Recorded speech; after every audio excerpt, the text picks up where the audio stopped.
In celebration of Black History Month and continuing our ongoing commitment to providing you with the most comprehensive insights into multicultural audiences, we've invited LaToya Christian, Managing Partner of Cultural Strategy and Analytics at GroupM, to join us as we explore the Black consumer market.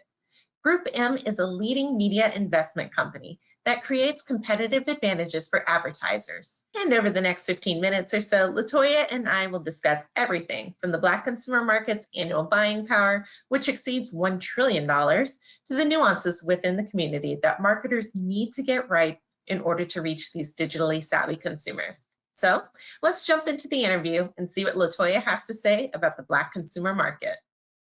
Hi, LaToya. So thank you so much for joining me today in this sort of fireside chat to talk about the Black consumer market. Thank you for having me. Of course. So you're currently a managing partner of cultural strategy and analytics at GroupM. But tell me a little bit more about yourself and what life is like at GroupM.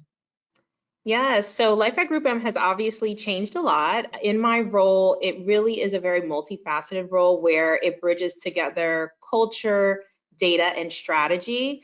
And the role really focuses on helping our clients to understand who diverse and underrepresented consumers are at their core, and really helping them to understand the communities, what their purchase drivers are, their mindsets in specific categories as it pertains to their business, and really working alongside our client to really assess what the business opportunity is and helping them to show up in media and marketing in a very relevant and impactful way for these communities and audiences.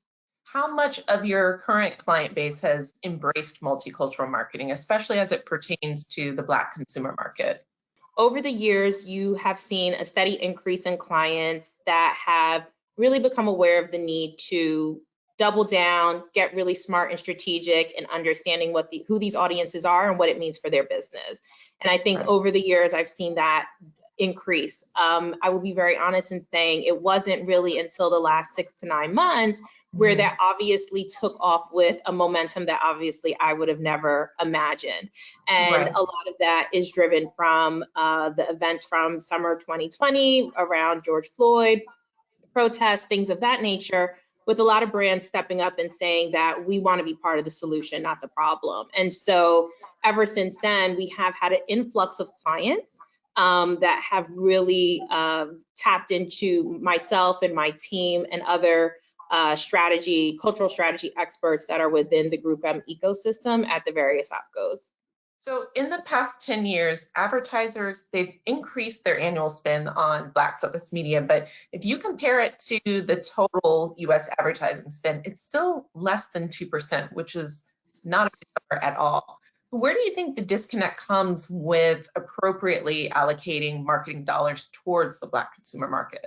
So the one thing that I would be very honest in saying within the multicultural landscape is that over the years, Black consumers really were not at the forefront of a lot of the conversations as it pertains to brands and marketers. And that's just the honest truth. What was happening a lot, or what still happens a lot on the media side, is you will have clients or partners that say, well, I'm reaching them. But there is a difference between reach and relevancy. And I think that that is one of the big things that a lot of advertisers are missing. So when we think about relevancy, that's probably where the 2% is coming from. So that 2% of advertisers that are saying, or the 2% of advertising dollars from brands that are saying, I really want to make sure that I'm showing up in contextually relevant spots in places, whether that be endemic or targeted, to make sure that I'm connecting with this audience. I don't think advertisers always think about that. And it's the fact that, as with all multicultural segments, the Black population, it's not a monolith, meaning one marketing does not fit all. So knowing that, what are some of the nuances that brands need to be aware of when they're forming their go-to-market strategy to reach Black consumers? In terms of understanding the nuances within the audience itself, I think that it goes just like how you would do any category, understanding that the way you need to show up for one consumer segment might be different from the other, and understanding that each consumer mindset is going to be a little bit different. So once again, leaning into it. And I know that, we talk about it, it's not a monolith, but I think that right now we still are embracing the audience as a monolith, unfortunately. One of the challenges in that area becomes scale. Like, I just want to reach as many people as possible, which is great, right? We want you to reach people, we want you to grow. But I do think that there needs to be that willingness to carve out spaces to understand that there might be clusters of an audience that I might need to double down in, because these are going to be the ambassadors for my brand. They're going to be the ambassadors for my category. So I kind of flip it around a little bit, and I actually embrace the subsets, honestly. And that's something that I think we need more of, and really finding new ways to do it. Our data shows that Black consumers, like you said, they're a younger population segment than the national average, and they are generally more digital savvy. So I'll throw out a couple of facts to back that up, but overwhelming majority own smartphones, and they're spending 30 to 40 hours a week plus on them. And those numbers are in addition to other device usage like streaming audio, gaming, listening to the radio, et cetera, et cetera. So how can marketers use data like that to their advantage? You go where the audience is. And, I think that from a media perspective, one of the good things that has come out of us being at home and being a little bit more in one space, and maybe being a little bit more digital, is that it has forced us to innovate faster and embrace things that are a little bit outside of our comfort zone. Maybe in some cases with certain clients I have, that their entire business model was disrupted due to the pandemic. So, we have to innovate very quickly in terms of, okay, well, what platforms are we going to be on? How are we going to distribute? How are we going to reach consumers? Because this is our business. And so maybe decisions that were 2-3 years, from down the roadmap, that they happen in 2-3 months. And so I think that would probably be one of the pluses that I've seen, where we've gotten a little bit more willing to take risk. And I think that understanding also Black consumers' drive in some of the adaptation, like I'll use gaming again for an example. It's like insane, the gaming numbers, right? The level of consumption. So I think that has forced us to innovate faster, for sure. Yeah. Have you seen any major differences across the various generations in the Black population that we should call attention to? There's this misconception that, older generations specifically might not be on social, or they might not be consuming digital in the same way. And I think it's fair to say that they're not spending the same amount of time, but they are there. We've seen this a number of times with a few of our clients who are serving the 50+ generation, where they are active on social, they're engaged, they're having conversations. So once again, the way that they might be utilizing certain platforms or channels might be a little nuanced than younger generations, but in terms of the desire to be in certain places and spaces, they're right there with them. Not only are we living through a pandemic, but like you said earlier, we saw that huge shift in early summer 2020 through the increased activism, the calls for social justice. Part of what resulted were brands were putting out statements denouncing racism and putting forth plans of change to move forward. So we're almost a year later now. How would you say it's going? The intent is still there. I think that what we do still need to see more of is the action.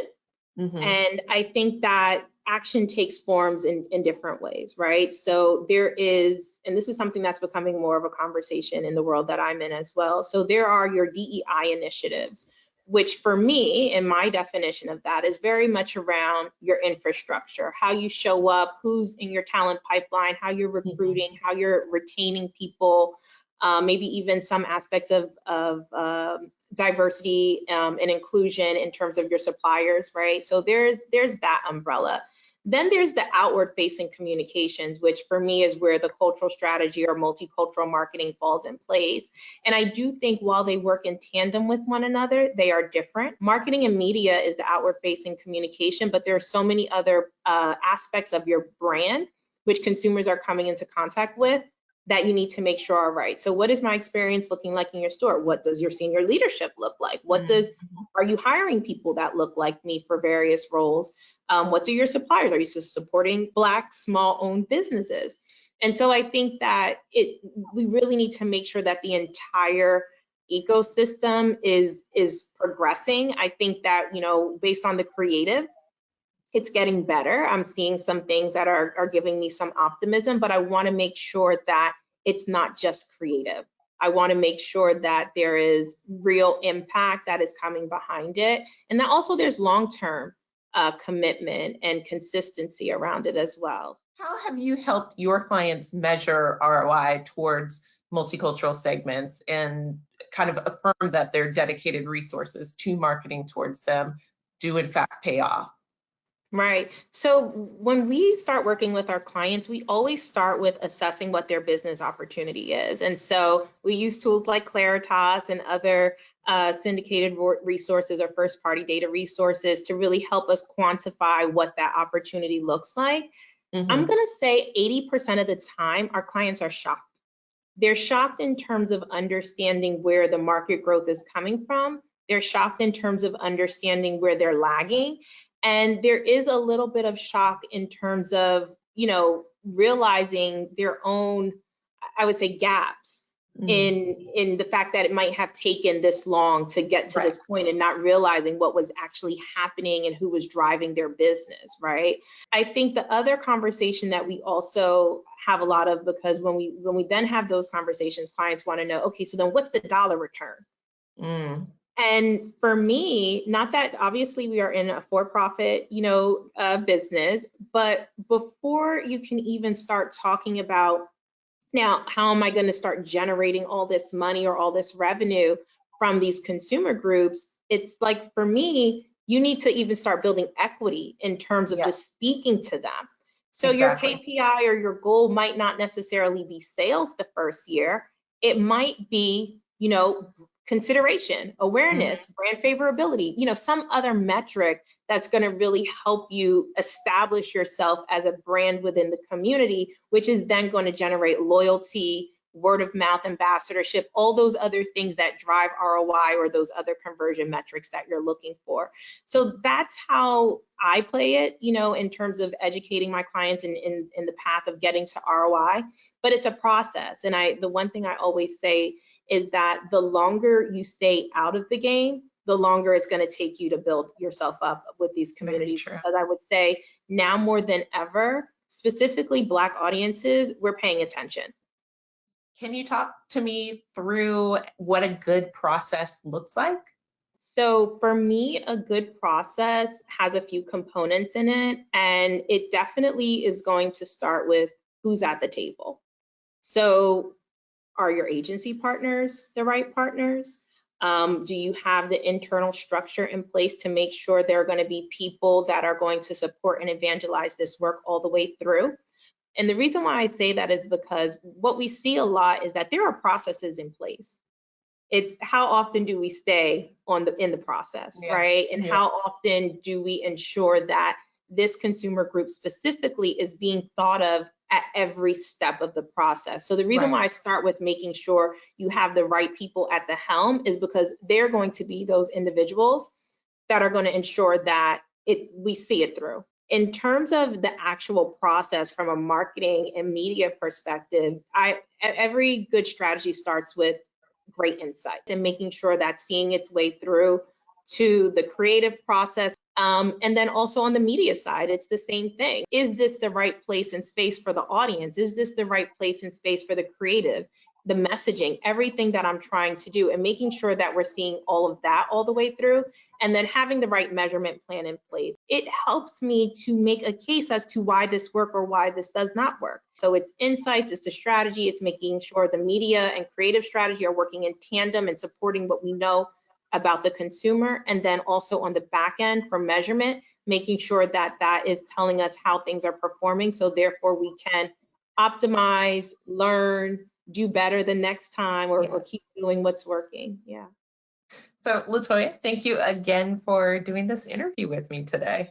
Thank you for having me. It's been a pleasure. Where can our viewers go to learn more about you and GroupM and how you can help them succeed in today's market? Absolutely. So I can be found on LinkedIn, LaToya Christian.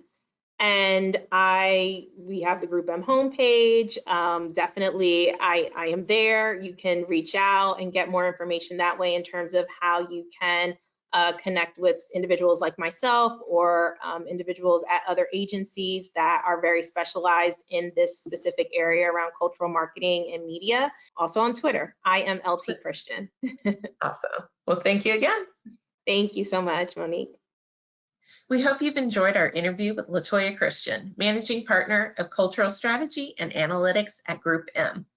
If you want to know more about the Black consumer market, then check out our annual African American Market Report, available under the Resources section of the Insights tab on our website, claritas.com. Thank you for watching, and stay tuned for future fireside chats with other industry leaders like LaToya Christian.